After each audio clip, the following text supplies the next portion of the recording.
This lecture introduces Pediatric Ophthalmology and Strabismus, beginning with Chapter 1, which focuses on the pediatric eye evaluation.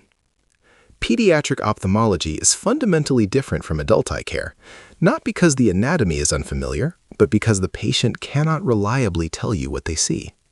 Every exam is an exercise in inference. You're piecing together visual function, ocular health, and neurological integrity using behavior, reflexes, and structure rather than subjective complaint. This chapter sets the foundation for everything that follows. Before we can diagnose strabismus, amblyopia, or pediatric ocular disease, we need a structured, developmentally appropriate way to examine a child's visual system. That means understanding what should be present at each age, how to test it efficiently, and how to recognize when something is abnormal, even when cooperation is limited. As we move forward, keep this mindset in mind. The pediatric eye exam is not a scaled-down adult exam. It's a different exam entirely, with different priorities, different tools, and different consequences when pathology is missed early. Before diving into specific tests, it's important to frame the pediatric eye exam with the right mindset. Pediatric ophthalmology depends heavily on flexibility, creativity, playfulness, and patience. A rigid adult-style exam rarely works. You're constantly adapting your approach to the child in front of you, while still aiming to gather meaningful clinical information. When testing visual acuity, technique matters. Single optotypes without crowding tend to overestimate acuity, especially in amblyopia, which is why crowding bars should be used whenever possible. In infants, fixation preference is commonly used as a screening method, but preferential looking tests allow for more quantifiable estimates of visual acuity when needed. These themes will recur throughout the chapter as we build a practical framework for evaluating children effectively. This slide begins the section on general considerations in the pediatric eye evaluation, and it focuses on the foundational differences between children and adults. Children differ significantly from adults in both developmental level and ocular conditions, and that reality drives how the exam must be approached. A positive, flexible, and playful style improves cooperation and increases the likelihood of a successful examination. Relaxed patients do better, which is why the clinical environment should feel welcoming for children and their families. The exam itself starts as soon as the examiner enters the room, with attention to visual behavior, mobility, head posture, dysmorphic features, and family traits. Finally, parents' photos and videos can be helpful tools to aid diagnosis and to document progression over time. This is the second slide in the general considerations section, and it focuses on building rapport and establishing trust during the pediatric eye exam. Building rapport starts with simple steps: introducing yourself, maintaining eye contact, and presenting yourself in a relaxed and playful manner. Creating a calm, safe environment helps children feel secure, which leads to a faster and more complete examination. It's also important to address parental anxiety, since parents often need reassurance just as much as the child. Asking simple questions or using light humor can further boost a child's confidence and willingness to participate. One useful clinical pearl is that children enjoy being treated as big and often like correcting adults. Intentionally guessing a child's age or grade a little too high can increase confidence and engagement during the exam. This is the third slide in the general considerations section, and it focuses on history taking, positioning, and how the exam is carried out. The pediatric history should include prenatal and perinatal factors, developmental milestones, and any family history of strabismus or childhood eye disease. How you position yourself also matters. Sitting at the child's eye level can improve engagement, and some children are more comfortable sitting on a parent's lap. Each step of the exam should be described using age-appropriate language the child can understand. Performing the least threatening parts of the exam first helps build trust, with the most frightening components saved for last. An ideal exam lane includes both long-distance fixation targets and engaging near targets, and it's important to avoid using the muscle light as an accommodative target. A useful clinical pearl is to use child-friendly terms when describing instruments, such as magic sunglasses, special flashlight, funny hat, or magnifying glass, to reduce fear and improve cooperation. This is the fourth slide in the General Consideration section, and it focuses on strategies for managing difficult or challenging visits. For difficult exams, flexibility is key. Using breaks, persuasion, rewards, patience, and caregiver involvement can make the difference between an incomplete and a successful visit. If an infant has been fussy during prior exams, one strategy is to have the caregiver bring the child in hungry and then feed during the examination to improve cooperation. Finally, if in-clinic dilation becomes a barrier to completing the exam, home dilation can be considered, as long as caregivers are given clear and appropriate instructions. This is the fifth and final slide in the General Consideration section, and it focuses on safety, ethics, and situational awareness during the pediatric eye exam. Brief restraint may sometimes be necessary for administering drops or performing fundoscopy in infants and toddlers, but it should be used minimally and explained afterward. For older children, offering choices whenever possible helps preserve a sense of agency and cooperation. Before restraining a child, the emotional and physical impact should be considered, and in select cases, an examination under anesthesia may be more appropriate. Poor adherence to follow-up can be a sign of neglect or social barriers and may warrant consideration of social services involvement. Finally, the accompanying adult may not always be the legal guardian, so consent should be verified when necessary. This slide transitions us into the specific elements of the pediatric eye examination. Pediatric exams require different techniques and devices than adult exams, largely because cooperation, attention, and visual development all vary with age. As a result, sensoromotor testing is often required and plays a central role, with more detailed discussion covered later in Chapter 6. The order of testing matters. It's important to begin with the least dissociating tests, such as stereo acuity, followed by motility testing. More dissociating tests, including monocular visual acuity testing and pupil exams, should be performed later. The overall goal is to avoid disrupting the sensoromotor evaluation by preserving binocular conditions for as long as possible during the exam. Here we shift into an overview of how vision is assessed in children. Vision testing in pediatrics is driven by the child's age, developmental level, and ability to cooperate. Because of that variability, there isn't a single standard approach that works for every patient. Instead, tests are deliberately chosen and ordered to match the child's attention span and abilities, maximizing the quality of information obtained before attention or cooperation begins to decline. For older children who can reliably name or match letters, recognition visual acuity becomes the preferred method of assessment.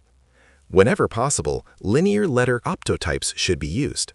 Sloan letters, specifically C, D, H, K, N, O, R, S, V, and Z, are preferred because they are designed to be equally recognizable and reduce letter-specific bias.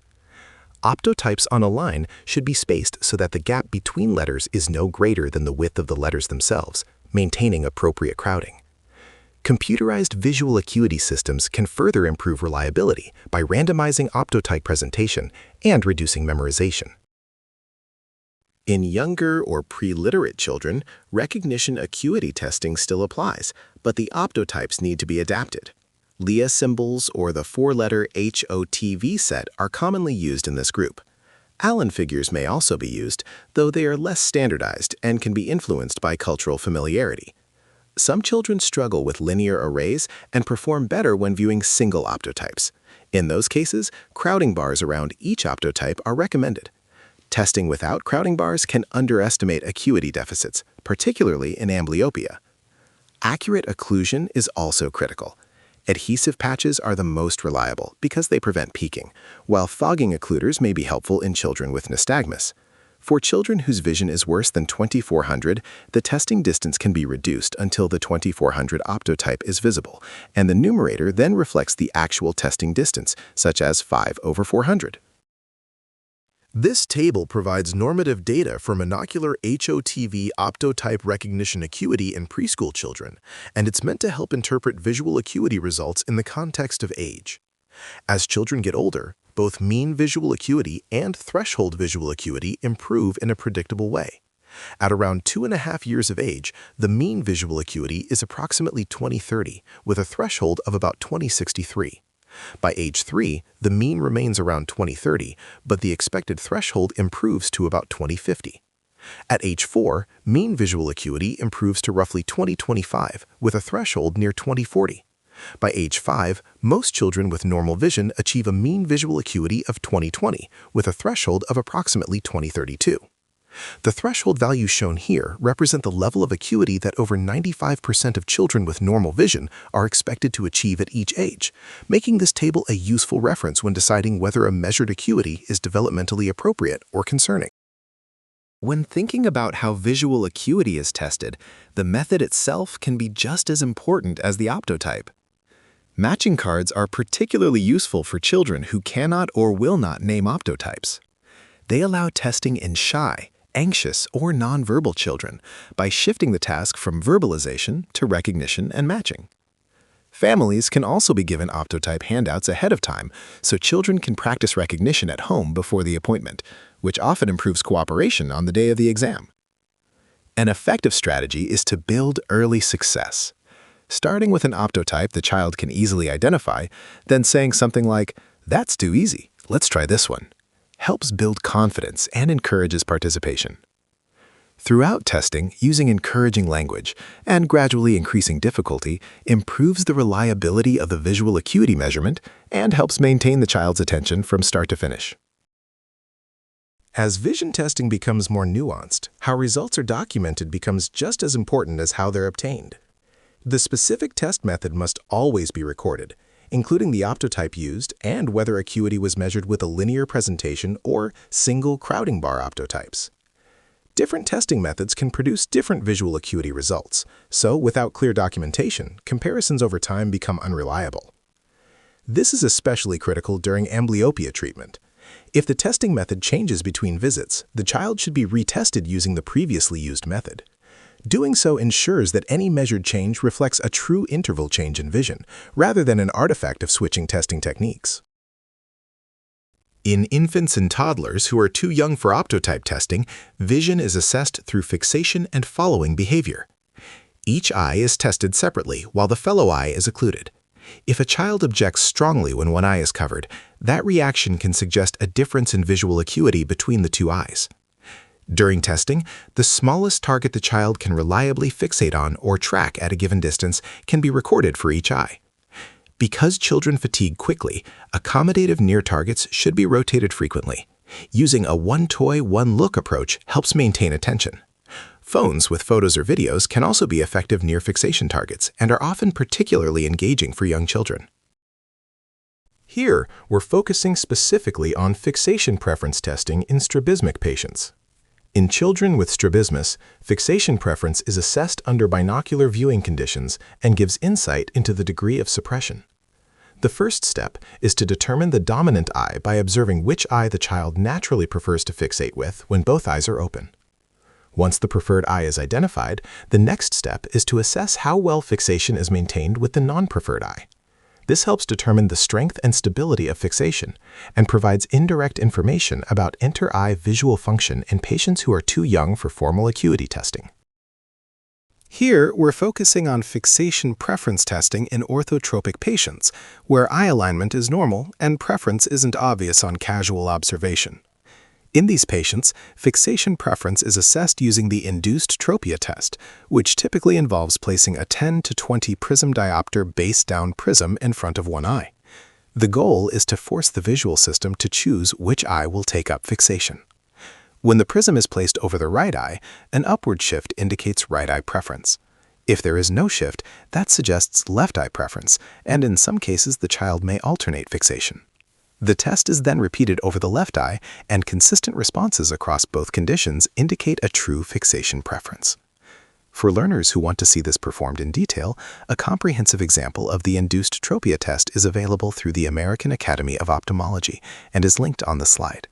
The next slide also shows a summary video of this kind of testing.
Here we introduce a structured way to describe fixation behavior using the CSM framework.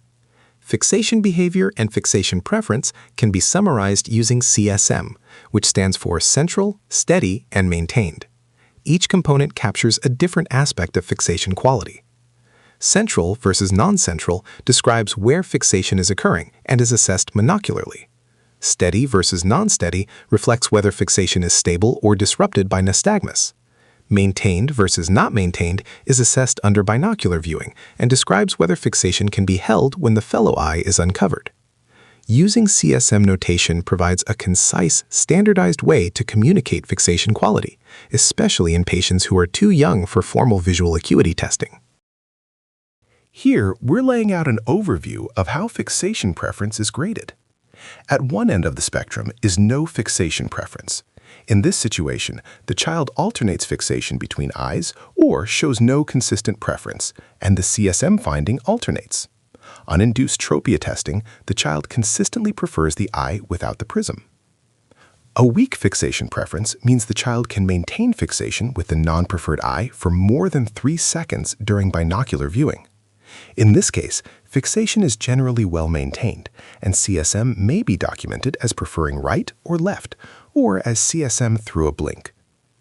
With a strong fixation preference, the non-preferred eye can only hold fixation briefly, typically for 1 to 3 seconds. This is often described as CSM to blink or CSM briefly. The strongest level of fixation preference occurs when the child cannot maintain fixation with the non-preferred eye at all, usually for less than 1 second. In these cases, fixation quickly returns to the preferred eye.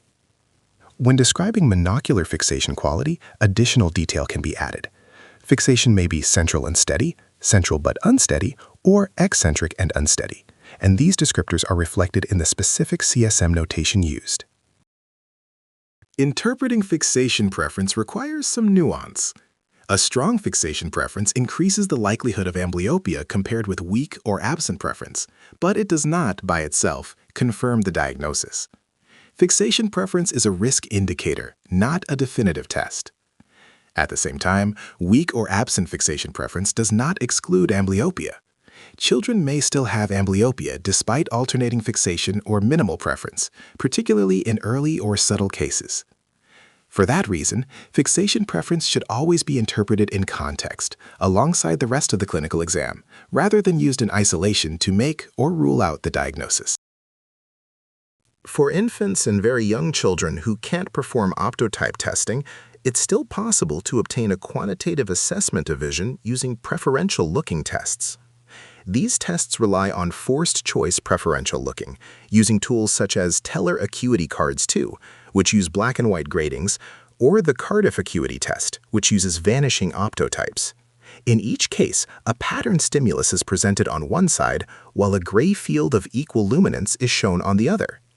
The examiner determines visual acuity by observing whether the child consistently directs their gaze toward the side containing the pattern stimulus. As the stripes or outlines on the cards become finer, meaning higher spatial frequency, the child's ability to reliably look toward the stimulus eventually drops to chance. That point defines the resolution threshold. Additional grading acuity tools include the Leah Grading Acuity Test and Patty Stripe's Square Wave Grading Paddles. Expected grading resolution varies by age, and normative values are summarized separately to help interpret results appropriately. Here's an example of how preferential looking works in practice using Teller Acuity cards. Each card presents a high contrast grading on one side and a gray field of equal luminance on the other. If the pattern is visible to the child, their gaze is naturally drawn toward the side with the grading. If the stripes are too fine to be resolved, they blend into the gray background, and the child shows no consistent preference for either side. By systematically presenting cards with progressively finer gradings and observing whether the child consistently looks toward the pattern side, the examiner can determine the resolution threshold.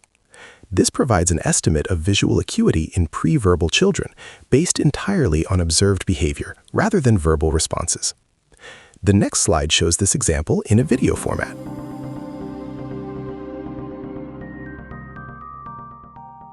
The preferential looking test. This preverbal child, tested binocularly in this instance, briefly but directly gazes at the vertical stripes to her right and then again to her left, indicating grading acuity sufficient to perceive the stimulus.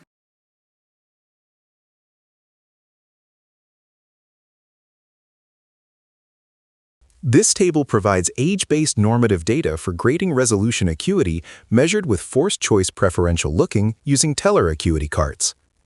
Grading acuity is expressed in cycles per degree, which reflects spatial frequency rather than letter recognition. As children age, mean grading acuity increases steadily, corresponding to finer spatial resolution and improving visual function over the first few years of life. The table also includes a Snellen fraction notation for similar spatial frequency, but it's important to recognize that this is provided only as a reference point. Grading resolution acuity is not directly comparable to optotype recognition acuity, even when the spatial frequencies appear similar. These norms help determine whether a child's measured grading acuity is appropriate for age and provide context when evaluating visual development in infants and very young children who cannot participate in optotype-based testing. Visual evoked potential testing offers an objective way to quantify visual function without relying on verbal responses or purposeful motor behavior, which makes it particularly useful in infants and very young children. Electrodes are placed over the occipital lobe to record cortical electrical responses generated by visual stimuli. In sweep VEP testing, bar or grid patterns are presented at progressively higher spatial frequencies. As the patterns become finer, the waveform amplitude decreases, and the point at which a reliable response is no longer detected provides a threshold estimate of grading resolution acuity. When compared with behavioral methods, VEP estimates of monocular grading resolution acuity are typically higher than results obtained with preferential looking tests. Developmentally, infants are able to resolve approximately 5 cycles per degree by 1 month of age, with resolution improving to greater than 10 cycles per degree by 6 months. Here, we're talking about dynamic retinoscopy and how it's used to assess accommodation in children. Dynamic retinoscopy is a non-cycloplegic near retinoscopy technique that evaluates how well a child accommodates. In a normal emmetropic child with intact accommodation, the retinoscopic reflex moves toward neutrality when the child fixates an appropriate near target at the examiner's working distance. The dynamic component comes from observing how quickly and effectively the refractive state shifts as the child changes fixation from distance to near. You're not just looking for neutrality, but also for the quality and timing of that accommodative response. Clinically, a poor accommodative response may suggest the need for hyperopic correction or the addition of a near add. This is especially relevant in populations at higher risk for hypoaccommodation, such as children with Down syndrome or cerebral palsy. Visual field testing becomes possible once stable fixation develops, which typically occurs by around 4 months of age. In infants, fields are assessed behaviorally by introducing a peripheral target while the child fixates on an engaging central target. A saccade toward the peripheral stimulus indicates vision in that hemifield. As children get older, confrontation visual fields become feasible once they can reliably identify or count fingers in each quadrant. In school-age children, more formal assessment is possible, and they may be able to undergo manual or automated perimetry for detailed visual field testing. Pupil testing in children comes with a few important developmental limitations. The pupillary light reflex is not reliably present until about 30 weeks of gestational age. In newborns, pupils are typically myotic and then gradually increase in size as the child approaches preadolescence. Accurate pupil testing in young children can be challenging because of small pupil size and difficulty controlling accommodation. Careful observation becomes especially important, along with the ability to easily adjust room lighting to assess changes during shifts in illumination, and the use of appropriate distance fixation targets. Digital photography can also be helpful, particularly for documenting pupil size and symmetry when the exam is limited or needs longitudinal comparison. Here, we're talking about the Bruckner test, which is a simple but powerful screening tool in pediatric eye care. Using a direct ophthalmoscope, the examiner compares the red reflexes in both eyes simultaneously. When the ophthalmoscope filament is centered, the brightness of the red reflex decreases, which helps highlight asymmetries between the two eyes. If one eye is deviated, it typically shows a lighter and brighter reflex compared with the fixating eye. Unequal red reflexes can also result from media opacities or significant refractive errors, so asymmetry should always prompt further evaluation. During the same maneuver, corneal light reflex positions can also be assessed. Because of its simplicity and effectiveness, the Bruckner test is commonly used by primary care clinicians as a screening method for vision abnormalities in children. This figure illustrates how the Bruckner test is interpreted based on the appearance of the red reflexes. When the red reflexes are symmetric in brightness and color, as shown in panel A, this suggests normal ocular alignment and similar refractive status between the two eyes. In panel B, the asymmetry in red reflex brightness reflects anisometropia, where unequal refractive error causes one reflex to appear different from the other. Panel C demonstrates an asymmetric reflex with absence of the red reflex in one eye, which is characteristic of a media opacity such as a cataract. In panel D, the deviated eye shows a lighter and brighter red reflex compared with the fixating eye, a pattern typically seen in strabismus. These patterns highlight why the Bruckner test is a powerful screening tool. It allows rapid comparison of both eyes simultaneously and can point toward refractive error, media opacity, or ocular misalignment based solely on reflex asymmetry. Now we move into the anterior segment examination in children, where cooperation and positioning become especially important. Children who can sit independently are often willing to hold the slit lamp hand grips, sometimes called the motorcycle handles, long enough to allow for a brief but useful exam. For younger children, positioning them on a parent's lap while aligned at the slit lamp can provide both comfort and stability. When a child cannot or will not cooperate with the standard slit lamp, the exam can be adapted. Alternatives include using a portable slit lamp, surgical loupes, or a 20-diopter handheld lens functioning as a simple magnifier with illumination from an indirect ophthalmoscope.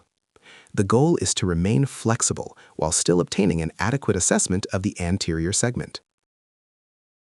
Here, the focus shifts to measuring intraocular pressure in children, which can be challenging because accurate tonometry depends on a relaxed and cooperative patient. Formal tonometry is often difficult in this setting, so handheld devices are commonly used. Options include the eye care tonometer and the tonopen. In infants, the tonopen or the Perkins tonometer can be used while the child is sleeping or feeding in a supine position, which often improves reliability. Digital palpation is not a quantitative method, but it can provide a rough sense of intraocular pressure. Its interpretation depends heavily on examiner experience and is most useful when compared against true tonometry measurements in the same child over time. Cycloplegic refraction is a cornerstone of the pediatric eye examination. In children, accommodation is strong and variable, and it can significantly influence both ocular alignment and motility. Without controlling accommodation, refractive error is easily underestimated, and the true relationship between refraction and eye position can be missed. Using cycloplegic agents allows for accurate measurement of the child's true refractive error. For that reason, cycloplegic refraction is essential in any child with suspected binocular vision problems or motility disorders, where refractive correction directly affects diagnosis and management. Here we review the commonly used cycloplegic and mydriatic agents in pediatric eye examinations and how they're selected. Cyclopentolate is the preferred cycloplegic for routine use in children. A 1% concentration is typically used, while lower concentrations, around 0.2 to 0.5%, are recommended for infants. Tropicamide at 0.5 or 1% provides dilation but is generally not strong enough to achieve full cycloplegia on its own in pediatric patients, so it should not be relied on when accurate refractive assessment is required. Atropine 1%, either as drops or ointment, is reserved for select cases, such as accommodative esotropia or children with very dark irides. Its prolonged blurring effect and higher adverse effect profile limit its routine use. Phenylephrine 2.5% does not produce cycloplegia, but it is frequently combined with cycloplegic agents when maximal pupillary dilation is desired.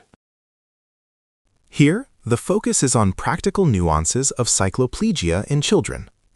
The duration and strength of cycloplegia vary significantly between agents, and darker irides may be more resistant to both dilation and cycloplegia. Because of that, a fully dilated pupil does not guarantee complete cycloplegia. In children with poorly controlled accommodative esotropia, repeat cycloplegic refraction is often necessary to ensure that hyperopia has been fully uncovered and appropriately corrected. Here, we're focusing on the pharmacology of commonly used cycloplegic agents, specifically how they're dosed and how long their effects last. For tropicamide, the typical regimen is 1 drop every 5 minutes for 2 doses, followed by a wait of about 30 minutes before examination. Cycloplegia generally develops within roughly 20 to 40 minutes and lasts around 4 to 6 hours. Cyclopentolate is dosed similarly, with 1 drop every 5 minutes for 2 doses and a 30-minute wait. Its cycloplegic effect develops over about 30 to 60 minutes and lasts significantly longer, typically 1 to 2 days. Atropine can be administered either as a single dose with a 90-minute wait in clinic or as 1 to 3 drops per day for 1 to 4 days prior to the appointment. Cycloplegia develops within about 45 to 120 minutes, but its effects are prolonged, lasting 7 to 14 days. Understanding these differences is important when choosing an agent based on the clinical question, the child's age, and how long cycloplegia is needed. Administering eye drops is often one of the most stressful parts of the pediatric exam, particularly for younger children, and approach matters as much as technique. Most young children are naturally apprehensive about eye drops, and cooperation often improves when someone other than the physician instills them. Describing the sensation in child-friendly terms, such as a splash of swimming pool water, can also help reduce anxiety. There is variation in practice. Some clinicians choose to instill a topical anesthetic drop first, while others proceed directly with cycloplegic drops. Compounded multi-agent drops or sprays may also be used depending on individual practice preference. One helpful clinical pearl is reframing the experience in a playful way, calling an anesthetic drop a tickle drop, and encouraging the child to laugh during installation can make the process easier for both the child and the examiner. Here, we're focusing on the potential adverse effects of cycloplegic agents, which is an important safety consideration in pediatric patients. Local allergic reactions can occur and may present as conjunctivitis, eyelid edema, or dermatitis. In addition, non-allergic systemic symptoms are possible, and these tend to occur more commonly in children with lighter irides. Reported systemic effects include fever, dry mouth, flushing, tachycardia, constipation, urinary retention, nausea, dizziness, and even delirium. Management starts with stopping the offending medication and providing supportive care, but severe reactions warrant prompt emergency evaluation. Overall, adverse effects are seen more frequently with atropine compared with other cycloplegic agents, which is important to keep in mind given its potency. For context, a single drop of 1% atropine delivers approximately half a milligram of atropine, underscoring why careful dosing and patient selection matter. Once cycloplegia has been achieved, refraction can be performed reliably. Streak retinoscopy is appropriate for children of any age and can be done using loose trial lenses or through a phoropter when the child is able to participate consistently. Accuracy depends on proper alignment with the child's visual axis and maintaining a controlled, known working distance throughout the exam. Autorefractors can also be used after cycloplegia. And in older children, subjective refraction or refinement becomes feasible once cooperation allows. Fundus examination is typically performed at the end of the pediatric eye exam, once the child is already fatigued and dilation has taken effect. It can be particularly challenging in infants and toddlers, so technique matters. Keeping the indirect ophthalmoscope illumination low and distracting the child with a distant target or a toy positioned near the examiner's head can improve cooperation. At a minimum, the goal is to obtain a clear view of the optic nerve and the macula. In certain situations, such as evaluation for retinopathy of prematurity, the exam becomes a special case where visualization of the far peripheral retina is essential. That level of examination often requires restraint, topical anesthesia, a speculum, and scleral depression. When examining children in the inpatient setting, bedside evaluations require a slightly different mindset and a higher degree of coordination. It's important to work closely with the family and nursing staff to choose an optimal time for the exam and to use a standardized near-vision testing distance with the child's habitual correction whenever possible. Near acuity testing should be avoided after cycloplegia, as the results will not be reliable. Dilation also needs to be used thoughtfully. In children who require frequent neurologic checks or pupil assessments, dilation should be avoided. When dilating drops are used, they should be clearly ordered and documented in the medication record, and the primary team should be notified that the pupils were pharmacologically dilated. Finally, any important findings should be communicated clearly, both verbally to the care team and in the formal consultation note, to ensure continuity of care and avoid misinterpretation of the exam findings. Thank you for taking the time to go through this overview of the pediatric eye evaluation. The goal throughout has been to emphasize a practical, developmentally approachable approach, one that balances accuracy with flexibility and structure with adaptability. Mastery of these techniques allows you to extract meaningful clinical information even when cooperation is limited, and to tailor the exam to the child in front of you.